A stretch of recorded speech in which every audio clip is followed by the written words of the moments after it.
So very good morning friends, सभी को नमस्कार। एंड कैसे हैं आप लोग? आशा करता हूँ कि सबकी पढ़ाई और सबका स्वास्थ्य अच्छा होगा और पढ़ाई सबकी रेगुलर चल रही होगी। फ्रेंड्स, बहुत ज़्यादा लोग परेशान हैं कि रिगार्डिंग राजस्थान पीसीएस, जो हमारा राजस्थान एपीओ होने जा रहा है, उसमें कुछ बच्चे परेशान हैं कि तैयारी नहीं हो पाई है और हम एग्ज़ाम देने नहीं जा पाएंगे इस वजह से। और कुछ बच्चे परेशान हैं अभी यूपी एपीओ और पीसीएस यूपी पीसीएस जे को लेकर कि क्या 2025 में वैकेंसी आएगी भी या नहीं। ठीक है, और कुछ बातें करूंगा आपसे मैं छत्तीसगढ़ पीसीएस जे जो हमारा होने वाला है उसकी तैयारी से जुड़ी बातें। ठीक है, तो देखो यार, जो भी लोग यूपी पीसीएस जे और यूपी एपीओ के लिए बैठे हुए हैं और केवल इसलिए बैठे हुए हैं कि नोटिफिकेशन कब आएगा, फॉर्म कब भरा जाएगा, तो उनके लिए मैं ये बता दूं, उनके लिए मैं ये बताना चाहता हूँ कि देखो, नोटिफिकेशन कब आएगा और फॉर्म कब भरा जाएगा, क्या ये आपकी और मेरे कंट्रोल की बात है? अगर एक लॉजिकल बात सोचो कि नोटिफिकेशन कब आएगा, फॉर्म कब भरेंगे, डेट क्या होगी, ये सब हमारे जुरिस्डिक्शन की बात नहीं है। ठीक है, इन सब बातों पर केवल एक चीज जिसे कहते हैं कि बेस होती है इनके सॉल्यूशन पे कि कब आएगा और क्या आएगा, वो होता है एक अनुमान। ठीक है, चूंकि मैं अपने वीडियो में बहुत पहले से ये चीज़ आप लोगों से बताता आ रहा हूँ कि कुछ चीज़ों की वजह से डिले होना लग रहा है कि हो ही जाएगा। जैसे कि आपका सबसे बड़ा फैक्टर तो महाकुंभ का है जो चल रहा है। ठीक है, स्टार्ट हो गया 13 से और 26 फरवरी तक ये चलेगा। तो एक सबसे बड़ा फैक्टर तो ये है। ठीक है, उससे पहले पीसीएस का पेपर हुआ था 22 दिसंबर को। ठीक है, ये मैं फैक्टर्स की बात कर रहा हूँ आपको, जो फैक्टर माइंड में मेरे थे और मैंने आपसे इसके बारे में बात करी थी। उसके बाद आरओ एआरओ अभी तक कुछ पता नहीं। ठीक है, तो देखिए, इन सब चीज़ों को देखते हुए और फिर उसके बाद एक रिपोर्ट और एक इंफॉर्मेशन और मिलती है कि कमेटी का गठन हो गया है। ठीक है, रिगार्डिंग वो जो कॉपीज एक्सचेंज हुई हैं पीसीएस जे मेंस की 2022 में जो हमारा हुआ था यूपी पीसीएस जे एग्ज़ाम, उससे जुड़ी हुई। ठीक है, तो ये सब फैक्टर्स हैं जिनकी वजह से आपकी जो वैकेंसीज नोटिफाई होने में जो देर हुई, जो विलम्ब हो रही है, वो इन्हीं सब कारणों से है। क्योंकि देखिए, यूपी में इस समय सबसे बड़ा जो पर्व है वो मनाया जा रहा है हिंदुओं का। ठीक है, और सरकार इसमें किसी प्रकार का कोई भी जिसे कहते हैं कि एरर नहीं करना चाहती है, क्योंकि करोड़ों करोड़ों अरबों अरबों लोग चले आ रहे हैं इसमें। सिक्योरिटी, सेफ्टी, ठीक है, उनका निवास, हर चीज़ का देखना पड़ रहा है। सारे ऑफिसर्स, जितने भी ऑफिसर्स हैं, सबऑर्डिनेट्स हैं, ठीक है, ब्यूरोक्रेट्स हैं, सब उसी में लगे हुए हैं। इन टोटल किसी का माइंड अभी इस तरफ है ही नहीं। ठीक है, और हो भी नहीं पाएगा, क्योंकि एक छोटे मोटे स्तर का तो होता नहीं है महाकुंभ, बहुत बड़े स्तर का हो रहा है। और सरकार दोनों अपनी है, केंद्र और राज्य में भाई सरकार अपनी ही है। ठीक है, मतलब अपनी ही कहने का मतलब ये है कि हम विद्रोही तो है नहीं कि हम सरकार के अगेंस्ट में विद्रोह करेंगे। ठीक है, तो जो सरकार हमें चयन होकर मिलती है, जिसका हम चयन करते हैं, वो हमारी सरकार होती है, ये माना जाता है। ठीक है, तो अब सरकार उसमें लगी हुई है। ठीक है, इसलिए डिले आप लोगों का ज़्यादा हो रहा है। ठीक है, लेकिन इस डिले को अब आपके हाथ में है कि आप इस डिले को कैश करा पाते हो या इस डिले को, इस टाइम को आप वेस्ट कर देते हो। बहुत सीधी सी बात है, बहुत कायदे की बात बोल रहा हूँ मैं आप लोगों से। ये आप लोगों के ऊपर है कि आप इस डिले को कैश करा लो अपनी रेगुलरिटी बना के, या इसको टोटल वेस्ट कर दो केवल इस उथल में कि वैकेंसी या नोटिफिकेशन कब आएगा और कितनी सीट्स होंगी, ठीक है, और सेंटर कहाँ कहाँ पे पड़ेगा, सिलेबस क्या होगा, केवल ओल्ड न्यू आएंगे या न्यू ही आएगा, इन सब चीज़ों में पढ़ो।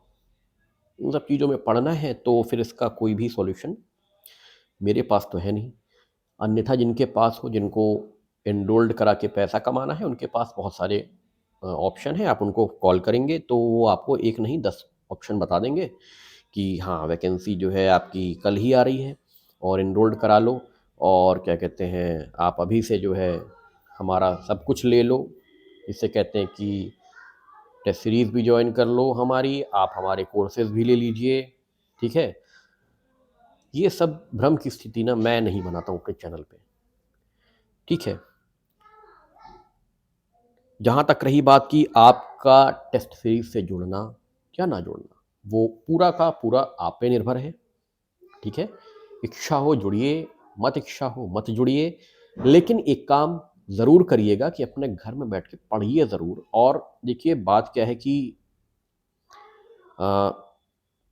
लोग ना, मैं जो चीज़ एक एनालिसिस कर पा रहा हूँ, एक्सपीरियंस जो मैं मुझे हो पा रहा है कि लोग पढ़ाई से ज़्यादा इंटरेस्ट ऐसी वीडियोस में लेते हैं जहाँ पर आपका वैकेंसी के बारे में बता दिया गया हो, नोटिफिकेशन के बारे में बता दिया गया हो, ठीक है, कितनी आएंगी, ठीक है, क्या सिलेबस आएगा, इन सब बातों पर ज़्यादा गौर कर रहे हैं लोग इन कंपैरिजन कि आप पढ़ाई पर ज़्यादा जोर दें, ठीक है।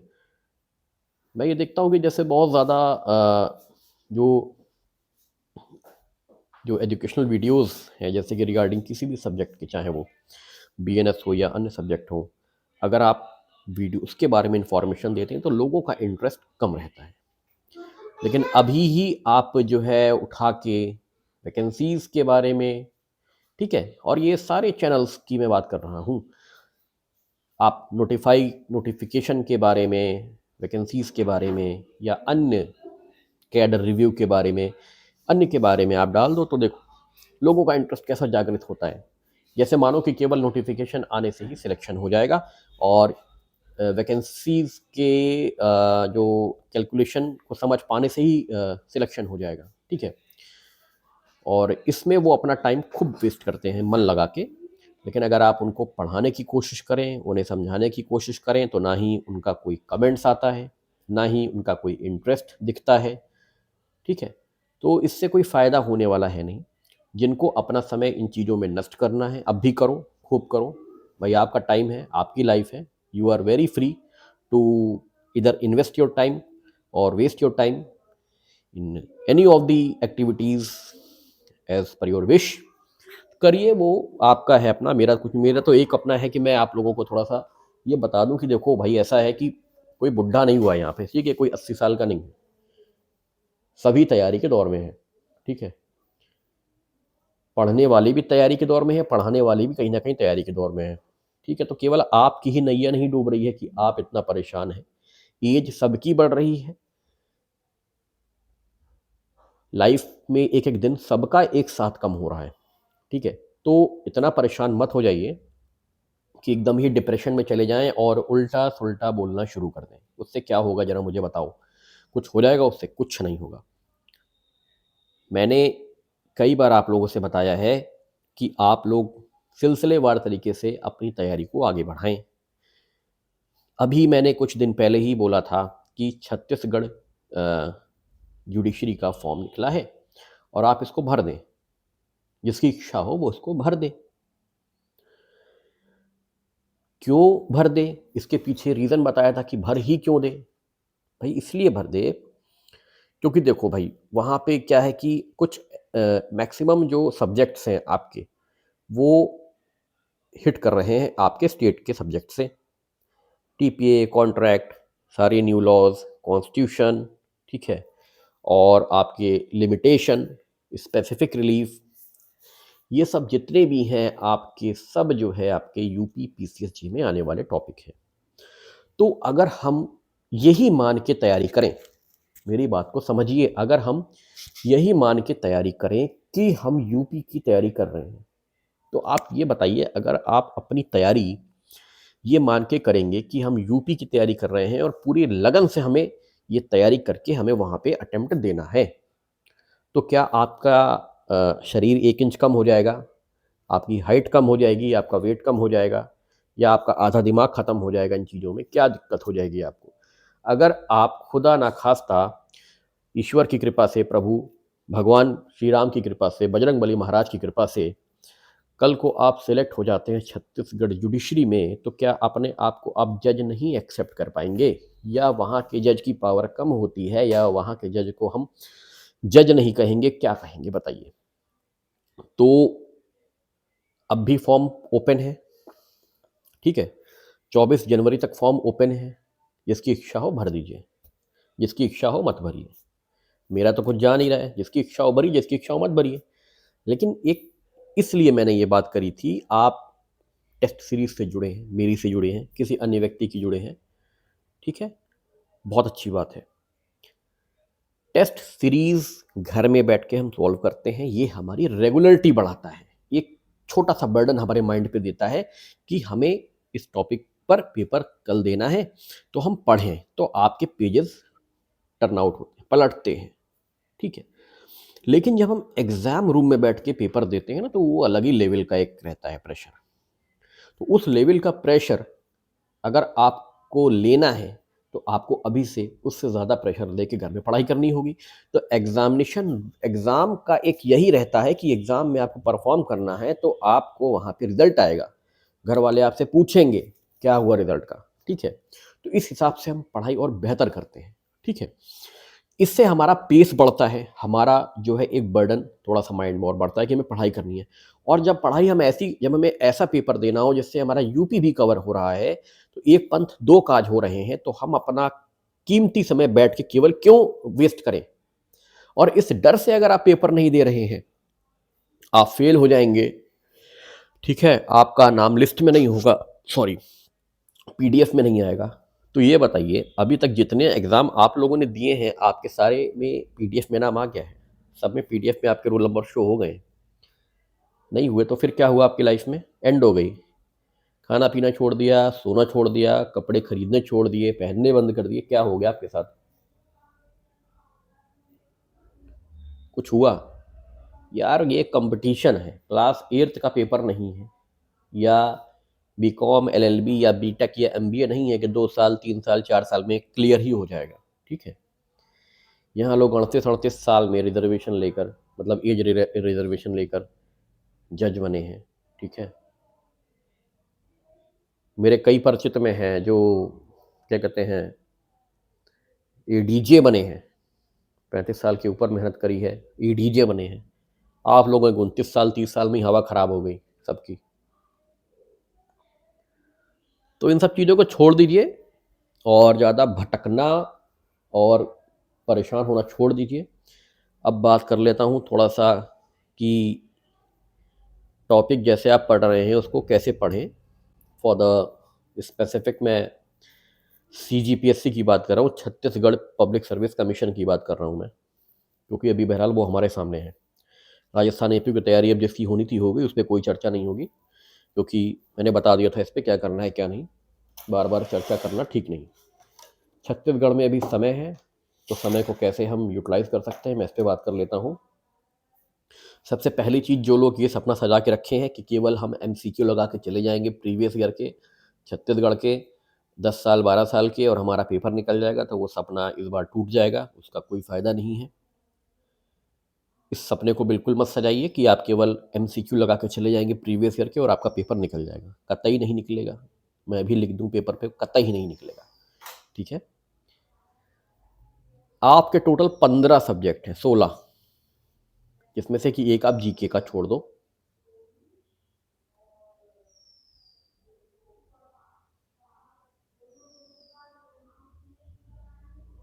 पाँच नंबर का जीके,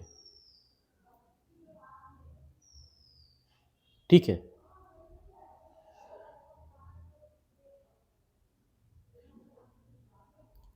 अब जो आपका ये जैसे कहते हैं कि बाकी जो सब्जेक्ट हैं जीके से इतर, जैसे कि आपका कॉन्स्टिट्यूशन हो गया, एक्साइज हो गया, रजिस्ट्रेशन हो गया, आपको मैं बताऊं कि आपको हर सब्जेक्ट की रीडिंग कम से कम एक बार में टाइम लगेगा। जब फर्स्ट टाइम आप पढ़ोगे ना कोई भी एक्ट उठा के, उसमें आपको टाइम लगेगा और वो टाइम देना उसको, ठीक है, उसको वो टाइम देना आप, क्योंकि उस टाइम के दिए बिना आप दोबारा तिबारा चौबारा जितने बार पढ़ लो फायदा होगा नहीं। तो एक बार उसको टाइम दो, कोई भी आप एक्ट पढ़ रहे हो माइनर, उसको टाइम दो, और उसके बाद आपको दोबारा कम मेहनत लगे जब दोबारा टॉपिक पे आओ, या पहली बार ही जब आप पढ़ रहे हो तो उसको सरल बनाने के लिए कि हम रिवीजन कैसे कर पाएँ जल्दी जल्दी उसका, तो हाईलाइट करते रहना मेन मेन चीज़ों को। जैसे कि आपका सिंपल सा सवाल आ जाता है एग्ज़ाम में रिगार्डिंग कि एक्साइज एक्ट में, ठीक है, अगर कोई भी प्रॉपर्टी हमारी जब्त हो जाती है, ठीक है, किसी प्रॉपर्टी को सीज कर लेते हैं, ठीक है, या उसकी जब्ती कॉन्फिस्केशन जब्ती हो जाती है, तो उसके बाद जब्ती होने के बाद उसकी अपील कौन सुनेगा, उसका रिवीजन कौन सुनेगा, ड्यूरेशन क्या होगी, ठीक है। तो जैसे अपील भी कलेक्टर सुनेंगे या अन्य व्यक्ति जिसको राज्य सरकार अपॉइंट कर दे। रिवीजन कौन सुनेगा, सेशन कोर्ट रिवीजन सुनेगा। लिमिटेशन दोनों में क्या है, 30-30 दिन की है। क्या स्टे कर सकते हैं प्रोसीडिंग ड्यूरिंग विच, स्टे नहीं कर पाएंगे कलेक्टर, ना ही जुडिशियल मजिस्ट्रेट स्टे कर पाएंगे। जब जुडिशियल मजिस्ट्रेट क्या ऑर्डर ऑफ कन्फिस्केशन दे सकते हैं, जुडिशियल मजिस्ट्रेट ऑर्डर ऑफ कन्फिक्शन दे सकते हैं, लेकिन किस कंडीशन में नहीं दे पाएंगे, उस कंडीशन में नहीं दे पाएंगे जब वो प्रोसीडिंग्स कन्फिस्केशन की जब्ती की कलेक्टर के समक्ष चल रही होगी, तो वो कोई भी ऑर्डर नहीं दे पाएगा, ठीक है। तो पॉइंट को हाईलाइट करो, अपील कौन सुनेगा, ये सुनेंगे, कितने दिन में सुनेगा, ये सुनेंगे, ठीक है।